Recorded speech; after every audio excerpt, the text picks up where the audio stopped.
రాష్ట్రంలో ఆలయాలు భక్తులతో కిక్కిరిసిపోయాయి. దైవ దర్శనం కోసం క్యూ కట్టారు భక్తులు. బాసర, యాదాద్రి, వేములవాడలో భక్తుల రద్దీ ఎక్కువగా కనిపించింది. పవిత్ర గోదావరిలో పుణ్యస్నానం చేసి సరస్వతి అమ్మవారిని దర్శించుకున్నారు భక్తులు.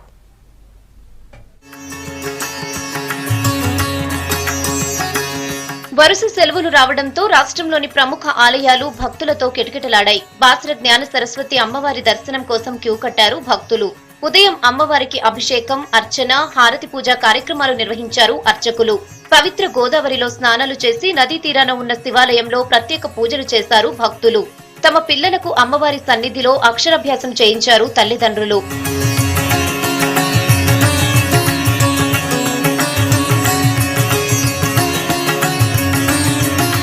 యాదాద్రికి భక్తులు పోటెత్తారు. క్యూ లైన్లన్నీ నిండిపోయాయి. స్వామివారి దర్శనానికి 4 గంటలకు పైగా సమయం పడుతోంది. రద్దీ ఎక్కువగా ఉండటంతో కొండపైకి వాహనాలను అనుమతించట్లేదు పోలీసులు.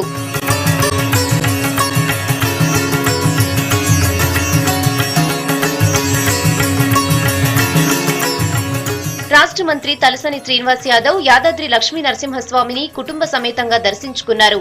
యాదాద్రి అభివృద్ధిపై సీఎం ప్రత్యేక దృష్టి పెట్టారని చెప్పారు తలసాని. రాబోయే 2 ఏళ్లలో యాదాద్రి ప్రపంచ గుర్తింపు పొందుతుందన్నారు. మిషన్ భగీరథతో యాదాద్రి జిల్లా తాగు, సాగునీటి అవసరాలు తీరుతాయన్నారు. యాదాద్రి లక్ష్మీ నరసింహస్వామి దేవాలయం చరిత్రలో కనీ విని ఎరుగని రీతిలో ప్రపంచంలో ప్రఖ్యాతిగాంచే విధంగా మన ముఖ్యమంత్రి గారు కార్యక్రమానికి శ్రీకారం చుట్టడం, అన్ని ఫ్యామిలీస్ గారి బతకాలంటే 2 కావాలి. మానవ సమాజంలో నీరు, రెండోది కరెంట్. ఈ 2 కూడా బ్రహ్మాండంగా తెలంగాణ రాష్ట్రం వచ్చిన తర్వాత మన ముఖ్యమంత్రి గారు తగిన జాగ్రత్తలు తీసుకోవడం. శ్రీ వేములవాడ రాజరాజేశ్వర స్వామి ఆలయంలో శివదీక్షలు ప్రారంభమయ్యాయి. దాదాపు 200 మంది శివదీక్షను చేపట్టారు. మండల కాలం కొనసాగే ఈ శివదీక్షలు వచ్చే నెల 25వ తేదీ మహాశివరాత్రి రోజు ముగుస్తాయి. దీక్షా కాలంలో కఠిన నియమాలతో శివుడిని కొలిస్తే సంపూర్ణ ఫలితం దక్కుతుందని చెప్పారు ఆలయ అర్చకులు.